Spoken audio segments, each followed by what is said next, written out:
Hello friends, ઓક્ટેટ live સ્કૂલમાં આપનું સ્વાગત છે, જ્યાં તમને મળે છે લર્નિંગ ટુ લવ અને લવિંગ ટુ લર્ન. આજે આપણે ધોરણ 12ની અંદર એક નવું જ ચેપ્ટર શરૂ કરવા જઈ રહ્યા છીએ, જેનું નામ છે શ્રેણિક. શ્રેણિક એકચ્યુઅલમાં શું હોય છે? તો કે ઘણી બધી રચનાઓ હોય, ઘણા બધા સમીકરણો હોય, એને મારો ઉકેલ જ્યારે મેળવવાનો હોય તો એને હું શ્રેણિકની મદદથી સરળતાથી ઉકેલી શકું છું. કારણ કે શ્રેણિક જે છે એ એક પ્રકારની ગોઠવણી છે. કેવી ગોઠવણી છે અને કયા પ્રકારની ગોઠવણી છે તેને વધારે ઊંડાણપૂર્વક અભ્યાસ કરવા માટે આપણે શરૂઆત કરીએ ચેપ્ટર શ્રેણિક. તો સૌથી પહેલાં તો શ્રેણિક કોને કહીશું? તો કે સંખ્યાઓ અથવા વિધેયોની ક્રમમાં લંબચોરસ સારણીને શ્રેણિક કહે છે. કોઈ પણ વિધેય આપેલું હોય અથવા તો કોઈ સંખ્યા આપેલી હોય એને લંબચોરસ ગોઠવીએ અથવા તો ચોરસ ગોઠવીએ તો આ જે ગોઠવણી છે તેને આપણે શ્રેણિક કહીએ છીએ. અને આ ગોઠવણીની અંદર જે સંખ્યા અને વિધેય હોય છે તેને તે આપેલો જે શ્રેણિક છે તેના સભ્યો અથવા તો ઘટકો કહેવામાં આવે છે. શ્રેણિકને અંગ્રેજીમાં મેટ્રિક્સ કહેવાય છે. શ્રેણિકની કક્ષા સૌથી અગત્યની વસ્તુ. કોઈ પણ પ્રક્રિયા જ્યારે શ્રેણિક ઉપર આપણે વ્યાખ્યાયિત કરીશું એ સમયે સૌથી પહેલાં આપણે શ્રેણિકની કક્ષાને ધ્યાનમાં લેવાની છે. તો આ શ્રેણિકની કક્ષા કોને કહી શકાય?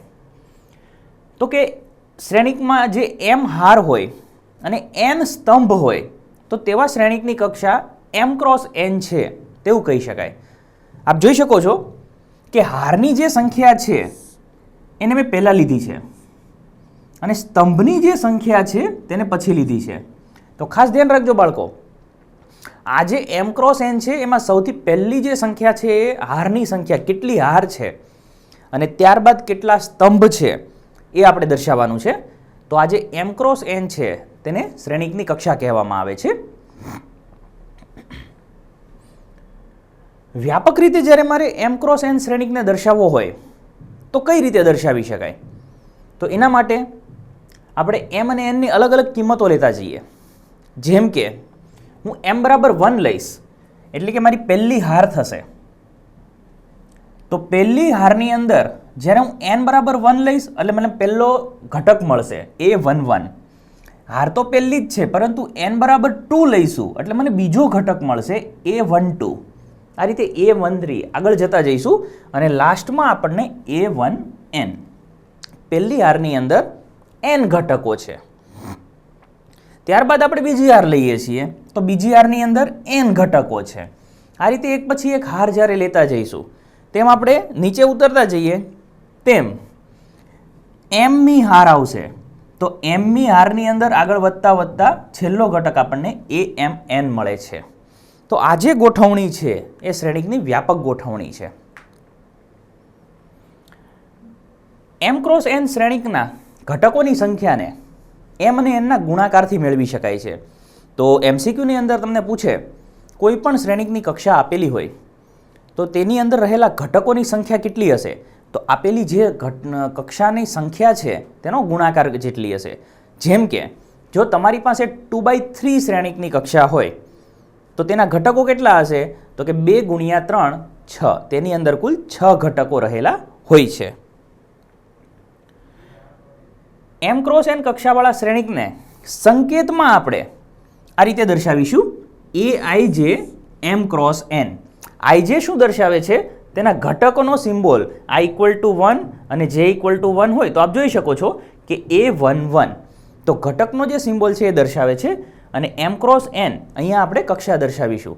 તો સામાન્ય રીતે શ્રેણિકને આ સિમ્બોલથી આપણે દર્શાવીએ છીએ. અને સમતલની ભૌમિતિક આકૃતિઓના શિરોબિંદુઓને શ્રેણિક સ્વરૂપમાં આપણે રજૂ કરી શકીએ છીએ. તો આ વાત થઈ શ્રેણિકનું વ્યાપક સ્વરૂપની. ત્યારબાદ શ્રેણિકોના પ્રકારો આપણે અલગ અલગ જોવાના છે. તેમાં સૌથી પહેલાં આપણે જોઈશું સ્તંભ શ્રેણિક. તો તેનું નામ જ ઇન્ડિકેટ કરે છે કે સ્તંભ શ્રેણિક. એનો મતલબ શું થાય કે આ શ્રેણિકમાં માત્ર સ્તંભ છે, હાર નથી. તો જે શ્રેણિકમાં માત્ર એક જ સ્તંભ હોય તેવા શ્રેણિકને સ્તંભ શ્રેણિક કહે છે. સ્તંભ શ્રેણિકને મારે જો વ્યાપક રીતે લખવું હોય તો બીજી જે ઘટક છે m ક્રોસ n, તો n શું છે? સ્તંભની સંખ્યા દર્શાવે છે. તો સ્તંભની જગ્યાએ હું 1 લખી દઈશ તો એની જે કક્ષા છે એ બની જશે m ક્રોસ 1. તો સ્તંભ શ્રેણિકનું કક્ષા શું બને આવું એમસીક્યુમાં આપી શકે તો એની કક્ષા હશે m ક્રોસ 1. ત્યારબાદ આવે છે હાર શ્રેણિક. તો જેવી રીતે સ્તંભ શ્રેણિકમાં એક જ સ્તંભ છે તેવી રીતે હાર શ્રેણિકમાં એક જ હાર હશે. તો કે જે શ્રેણિકમાં માત્ર એક જ હાર હોય તેવા શ્રેણિકને હાર શ્રેણિક કહે છે. હાર શ્રેણિકમાં હું હારની જગ્યાએ 1 મૂકી દઈશ તો મારી જે કક્ષા છે તે બની જશે 1 ક્રોસ n.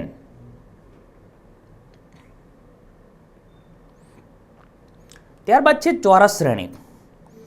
તો ચોરસ શ્રેણિકની અંદર હાર અને સ્તંભ બંનેની સંખ્યા સમાન હોય છે. તો જે શ્રેણિકની હારની સંખ્યા અને સ્તંભની સંખ્યા સમાન હોય તેવા શ્રેણિકને ચોરસ શ્રેણિક કહે છે. એટલે કે અત્યાર સુધી આપણે જે કક્ષા m ક્રોસ n લેતા હતા એની જગ્યાએ હું m બરાબર n ધારી લઈશ તો મારી જે કક્ષા છે એ n ક્રોસ n થઈ જશે. તો કે જ્યારે ચોરસ શ્રેણિક આપેલું હોય એ સમયે હાર અને સ્તંભ બંનેની સંખ્યા સમાન હોય છે. તેથી ચોરસ શ્રેણિકની કક્ષા કોઈ આપણને પૂછે તો તે બની જશે n ક્રોસ n. ત્યારબાદ ચોરસ શ્રેણિકની અંદર ફરી પાછો એક સબ ડિવિઝન પડે છે એટલે કે વિકર્ણ શ્રેણિક. તો કે ચોરસ શ્રેણિકમાં જો વિકર્ણના ઘટકો સિવાયના બધા જ ઘટકો શૂન્ય હોય તો તેવા શ્રેણિકને વિકર્ણ શ્રેણિક કહે છે. હવે આ વિકર્ણ એટલે કે અગ્ર વિકર્ણ. ધારો કે કોઈ શ્રેણિક આપણને આપેલો હોય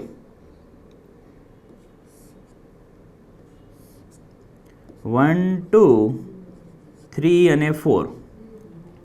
તો આમાં જે પહેલો આ વિકર્ણ છે તેને અગ્ર વિકર્ણ કહે છે અને બીજો જે વિકર્ણ છે તેને પ્રતિવિકર્ણ કહે છે. તો વિકર્ણ શ્રેણિકમાં શું હશે કે અગ્ર વિકર્ણના ઘટકો હશે પણ પ્રતિવિકર્ણના જે ઘટકો હશે ત્યાં 0 આવેલો હશે. તો આવા જે શ્રેણિક છે તેને વિકર્ણ શ્રેણિક કહેવામાં આવે છે. ત્યારબાદ છે અદિશ શ્રેણિક. તો અદિશ શ્રેણિક જે છે એ વિકર્ણ શ્રેણિકનું એક આગળનું ડિવિઝન છે. તો કે જો કોઈ વિકર્ણ શ્રેણિકના બધા જ ઘટકો સમાન હોય તો તેવા શ્રેણિકને અદિશ શ્રેણિક કહે છે. વિકર્ણ શ્રેણિકમાં શું હતું? વિકર્ણ પર ઘટકો હશે પણ એ અલગ અલગ ભિન્ન હોઈ શકે. જ્યારે અદિશ શ્રેણિકની અંદર જે ઘટકો હશે એ સમાન હશે. હવે એને જ્યારે સામાન્ય રીતે મારે વ્યાખ્યાયિત કરવું છે તો હું લખી શકીશ કે એક ચોરસ શ્રેણિક આપેલો છે.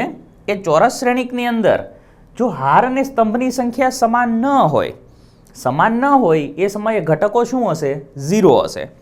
અને જ્યારે સમાન હશે તો એ સમયે ઘટકો શું હશે? કોઈ અચળ સંખ્યા k હશે. તો આ જે શ્રેણિક બને છે તેને અદિશ શ્રેણિક કહે છે.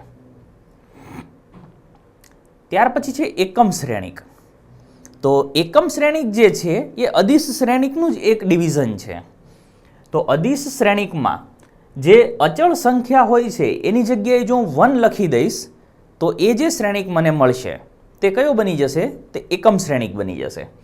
તો ચોરસ શ્રેણિકમાં બધા જ વિકર્ણ ઘટક 1 હોય અને બાકીના જો ઘટકો 0 થઈ જાય તો આ જે શ્રેણિક મને મળે છે તે શ્રેણિકને આપણે એકમ શ્રેણિક કહી શકીએ છીએ. એટલે કે સામાન્ય સ્વરૂપ જે મારું અદિશ શ્રેણિકનું હતું એ જ રહેશે પણ માત્ર જે અહીંયા અચળ ઘટક હતો તે ઘટક બની જશે 1.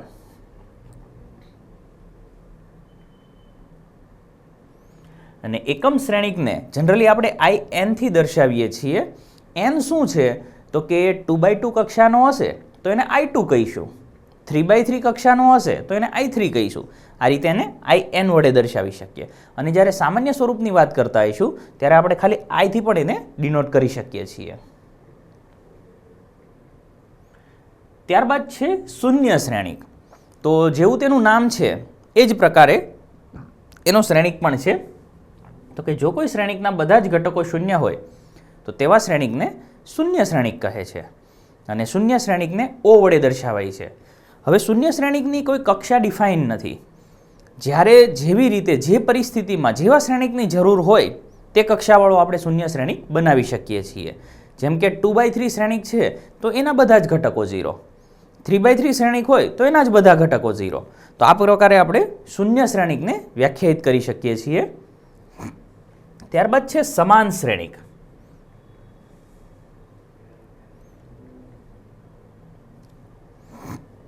તો સમાન શ્રેણિક માટે આપણી પાસે બે શ્રેણિકો હોવા જોઈએ.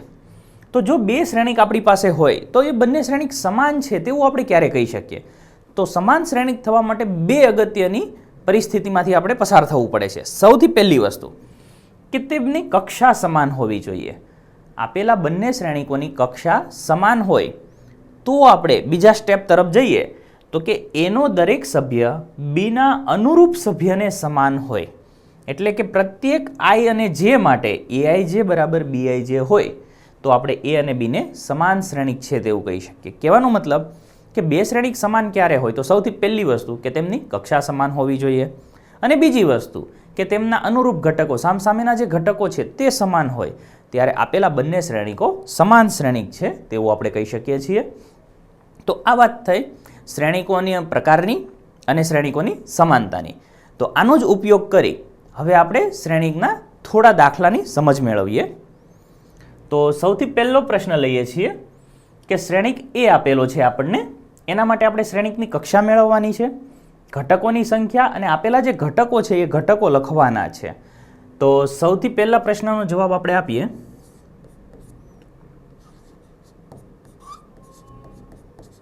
શ્રેણિકની કક્ષા બરાબર. તો કક્ષા લખવા માટે આપણને ખ્યાલ છે કે સૌથી પહેલા હારની સંખ્યા લખવાની હોય છે. તો અહીંયા કેટલી હાર છે? તો આપ જોઈ શકો છો કે 3 હાર છે.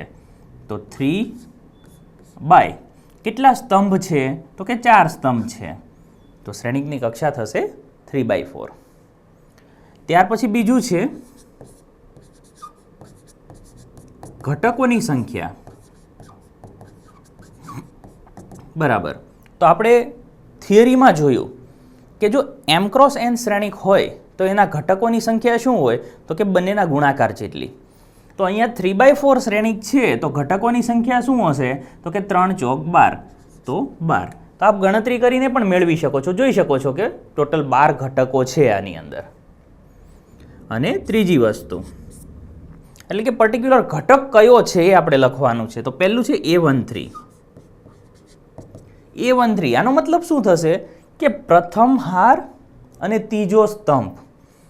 તો આ પ્રથમ હાર છે અને પહેલો, બીજો અને ત્રીજો સ્તંભ છે. બંને એકબીજાને જ્યાં ભેગા થતા હોય તે આપણો ઘટક બને. તો પ્રથમ હાર અને ત્રીજો સ્તંભ બંને 19 પાસે ભેગા થાય છે. તો A13 આપણો જે ઘટક છે એ 19 થશે. ત્યારબાદ છે A21. બીજી હારનો પહેલો ઘટક, બીજી હારનો પહેલો સ્તંભનો ઘટક એટલે કે 35. ત્યારબાદ A33. ત્રીજી હાર અને ત્રીજો સ્તંભ એટલે કે -5. A24. બીજી હાર અને ચોથો સ્તંભ એટલે કે 12. અને A23. બીજી હાર અને ત્રીજો સ્તંભ એટલે કે 5/2. તો આ રીતે તમને કોઈ પણ શ્રેણિક આપેલો હોય તો તમે કક્ષાના ઘટકોની કુલ સંખ્યા એટલે કે શ્રેણિકના ઘટકોની કુલ સંખ્યા અને પર્ટિક્યુલર શ્રેણિકના જે ઘટક છે એને સિમ્બોલ સ્વરૂપમાં પણ આપણે લખી શકીએ છીએ. જો કોઈ શ્રેણિકને 24 ઘટક હોય તો તેની શક્ય કક્ષાઓ કઈ કઈ હોઈ શકે? આ પ્રકારના પ્રશ્નો MCQ સેક્શનની અંદર પૂછાઈ શકે છે. આપણને કુલ ઘટકોની સંખ્યા આપેલી છે તો આપણે એની શક્ય કક્ષાઓ મેળવવાની છે. તો અહીંયા તમારે તેના અવયવો પાડવા પડશે અને અવયવોની ઉપરથી આપણે એની કક્ષાઓ મેળવી શકીએ છીએ. તો 24 બરાબર અથવા તો 24ના જે અવયવો છે તે આપણે એના જવાબમાં લખી શકીએ છીએ. તો 24 માટે હું 1/24 લખી શકું, 24/1 લખી શકું. ત્યારબાદ 24 2 વડે પણ વિભાજ્ય છે એટલે કે 2/12 થશે, સામે 12/2 થશે એ જ પ્રમાણે 24 3 વડે વિભાજ્ય છે, તો 3 ગુણ્યા 8 થશે, 8 ગુણ્યા 3 થશે. 24 4 વડે વિભાજ્ય છે, તો 4 ગુણ્યા 6 થશે અને 6 ગુણ્યા 4 થશે. તો 24 એટલી રીતે આવી શકે છે. એનો મતલબ એવો થયો કે જો ઘટકોની સંખ્યા 24 હોય તો મારી શક્ય કક્ષાઓ આટલી હોઈ શકે. તો આપણે જવાબ લખીશું, જો કોઈ શ્રેણિકને 24 ઘટકો હોય તો શક્ય કક્ષાઓ નીચે મુજબ હશે.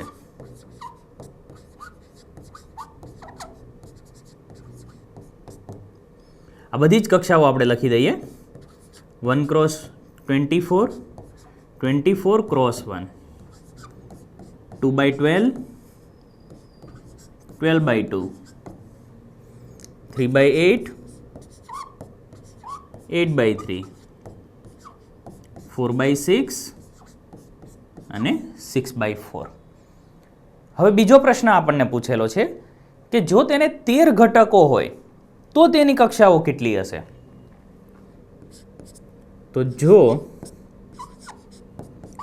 શ્રેણિકના ઘટકોની સંખ્યા 13 હોય તો તેની શક્ય કક્ષાઓ 1 ક્રોસ 13 અને 13 ક્રોસ 1 હશે. યાદ રાખો બાળકો, જ્યારે પણ સંખ્યા, જે ઘટકોની સંખ્યા છે એ અવિભાજ્ય સંખ્યા હોય એ સમયે માત્ર ને માત્ર 2 જ કક્ષાઓ શક્ય છે, જે સ્તંભ શ્રેણિક હોઈ શકે અથવા તો હાર શ્રેણિક હોઈ શકે. વિભાજ્ય સંખ્યાઓ હશે ત્યારે જ તેના જે કક્ષાઓ છે એ અવયવો પ્રમાણે જેટલી પણ બનતી હોય એ તમે લખી શકો છો.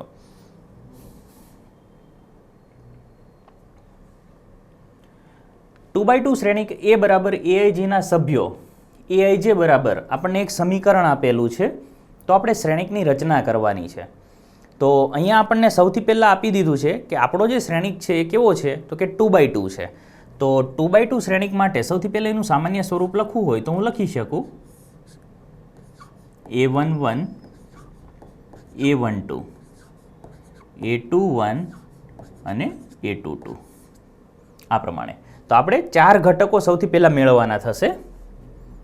તો A11 બરાબર, તો આપણું જે સમીકરણ છે ત્યાં I અને J તેની જગ્યાએ આપણે 1 1 લખીશું. તો જેની જગ્યાએ 1 લખીએ તો 1 પ્લસ 2 નો સ્ક્વેર બાય 2. તો આ થઈ ગયું 2 વત્તા 1 3, 3 નો વર્ગ 9 ના છેદમાં 2. A12, તો આઈની જગ્યાએ 1 અને જેની જગ્યાએ 2 લઈશું તો 2 દુ 4 થશે બાય 2. તો 4 વત્તા 1 5 નો વર્ગ 25 ના છેદમાં 2. A21, આઈની જગ્યાએ 2 આવશે પ્લસ જેની જગ્યાએ 1 લઈએ તો 2 એકા 2 નો વર્ગ છેદમાં 2.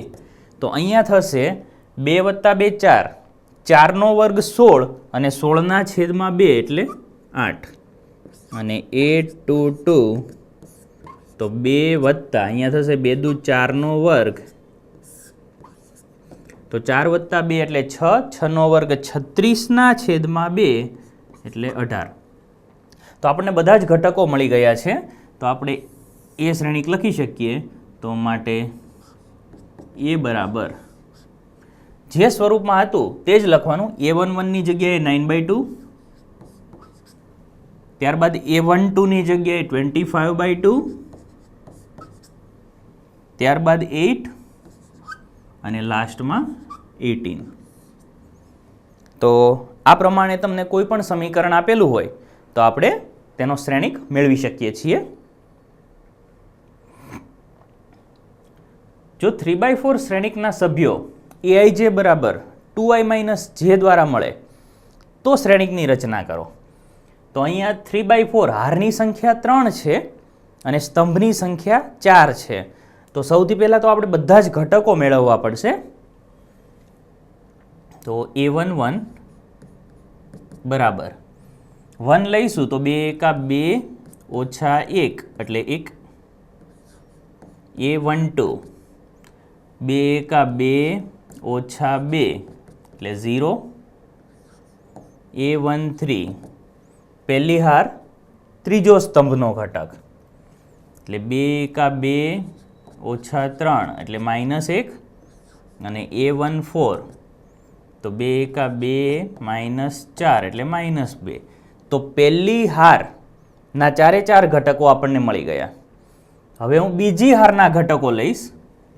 તો a21 તો 2 દુ 4 ઓછા 1 એટલે 3.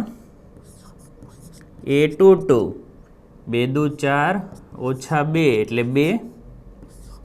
a23 4 ઓછા 3 એટલે 1. અને a24 4 ઓછા 4 એટલે 0. ત્યારબાદ ત્રીજી હાર લઈએ. તો a31 3 દુ 6 ઓછા 1 એટલે 5. a32 6 ઓછા 2 એટલે 4. a33 3 દુ 6 ઓછા 3 3. a34 6 ઓછા 4 એટલે 2. તો બધા જ ઘટકો આપણને મળી ગયા છે. તો માટે આપણો જે શ્રેણિક છે એ બરાબર આપણે લખી શકીએ. તો પ્રથમ હારની અંદર આ ઘટકો આવશે 1 0 -1 અને -2. ત્યારબાદ આવશે 3 2 1 અને 0. ત્યારબાદ આવશે 5 4 3 2. તો આ પ્રમાણે આપણને જે 3/4 શ્રેણિક માગેલો છે તે આપણે મેળવી શકીએ છીએ.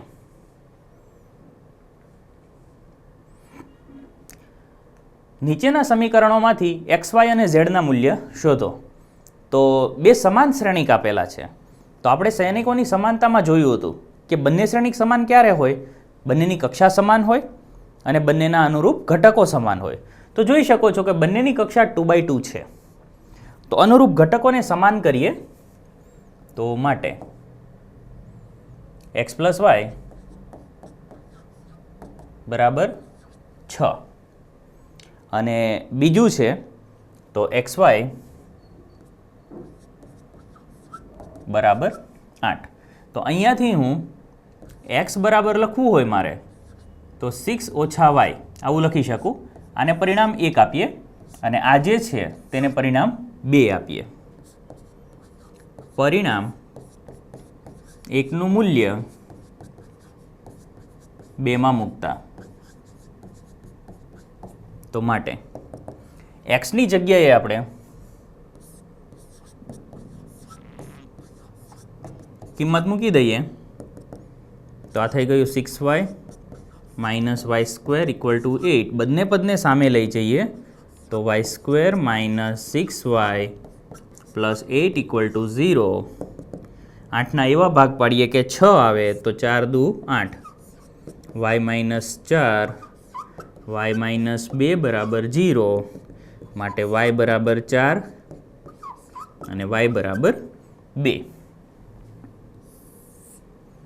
તો વારાફરતી કિંમતો મૂકીએ. તો y બરાબર 4 ઇમ્પ્લાઇઝ x બરાબર આપણી પાસે છે 6 - y. તો 6 - 4 એટલે 2 મળશે. અને y બરાબર 2 લઈએ તો x બરાબર 6 - 2 4 મળશે. તો x અને yની કિંમતો મળી અને ઝેડનું મૂલ્ય મેળવવાનું છે. તો ઝેડને અહીંયાથી સમાન કરીએ તો 5 + z = 5. માટે z બરાબર 0. તો x, y અને z ના મૂલ્ય આ રીતે આપણને મળી શકે. ફરી પાછું એક્સ વાય અને ઝેડની કિંમત જ આપણે મેળવવાની છે, તો 3 એ 3ને સરખાવી દઈએ. તો x plus y plus z બરાબર 9, આને સમીકરણ 1 આપીએ. એક્સ પ્લસ ઝેડ બરાબર 5, આને 2 આપીએ. અને વાય પ્લસ ઝેડ બરાબર 7, આને 3 આપીએ. તો વારાફરતી એકબીજા સમીકરણમાં આપણે કિંમતો મૂકીશું. તો સમીકરણ 3નું મૂલ્ય 1માં મૂકતા સમીકરણ 3નું મૂલ્ય 1માં મૂકતા તો માટે એક્સ પ્લસ વાય પ્લસ ઝેડની જગ્યાએ 7 આવી જશે બરાબર 9, માટે એક્સ બરાબર 2. તો એક્સનું મૂલ્ય આપણને મળી જાય છે. આ જ એક્સનું મૂલ્ય સમીકરણ 2માં મૂકી દઈએ. તો એક્સ બરાબર 2 સમીકરણ 2માં મૂકતા તો માટે 2 પ્લસ ઝેડ ઇક્વલ ટુ 5, માટે ઝેડ બરાબર 3. ઝેડનું મૂલ્ય આપણને મળી ગયું. આ ઝેડનું મૂલ્ય સમીકરણ 3માં મૂકી દઈએ. ઝેડ બરાબર 3 સમીકરણ 3માં મૂકતા માટે y plus 3 equal to 7, y equal to 4. તો આ પ્રમાણે તમે એક્સ વાય અને ઝેડના મૂલ્ય મેળવી શકો છો. જો એ બરાબર એઆઈ જે એમ ક્રોસ એન ચોરસ શ્રેણિક હોય તો આમાંથી કયો વિકલ્પ સાચો છે? તો આપણે જોયું કે ચોરસ શ્રેણિક માટે જે તેની કક્ષાઓની સંખ્યા છે તે હંમેશા સમાન હશે. એટલે કે આપેલા જે ઓપ્શન છે તેમાં m બરાબર n એ યોગ્ય વિકલ્પ છે. તો અહીંયા તમે ડાયરેક્ટ જ લખી શકો છો કે એઆઈ જે જો ચોરસ શ્રેણિક હોય તો તે m બરાબર n હશે.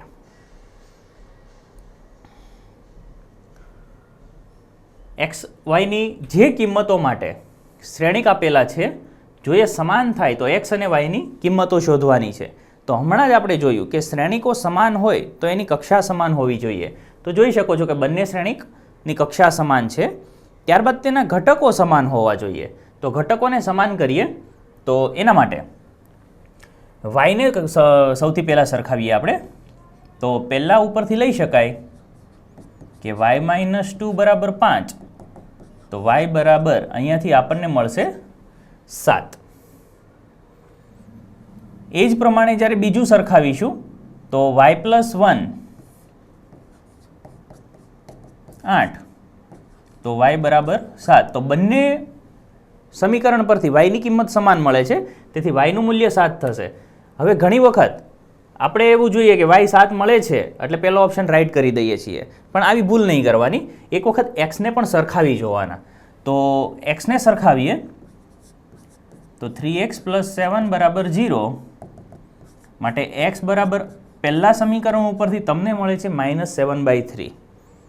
ત્યારબાદ બીજું સમીકરણ છે 2 - 3x ઇક્વલ ટુ 4. તો 3x ઇક્વલ ટુ 3x સામે જશે, 4 આ બાજુ આવશે, -2 થશે અને ફાઇનલી x ઇક્વલ ટુ -2/3 થશે. તો જુઓ એક્સનું જે મૂલ્ય છે એ ભિન્ન મળે છે, તેથી આપેલા જે શ્રેણિક છે તેની ઉપરથી એક્સ અને વાયની કિંમત ન મળી શકે, તેથી શોધવાનું શક્ય નથી. પ્રત્યેક ઘટક 0 અથવા 1 હોય તેવા 3/3 કક્ષાવાળા શ્રેણિકની સંખ્યા શોધો. તો અહીંયા 3/3 શ્રેણિક આપેલો છે, એટલે કુલ ઘટકો જે હશે એ કેટલા હશે? તો કે 9 હશે. એ 9 ઘટકોની અંદર કાં તો 0 હોઈ શકે અથવા તો 1 હોઈ શકે. તેથી આપણી જે સંખ્યા છે શ્રેણિકની સંખ્યા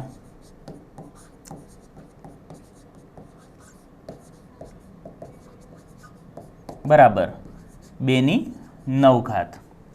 જે ઘટકો આપેલા હોય એ ઘટકોની સંખ્યા અને તેની ઘાતમાં આવશે શ્રેણિકના કુલ ઘટકોની સંખ્યા.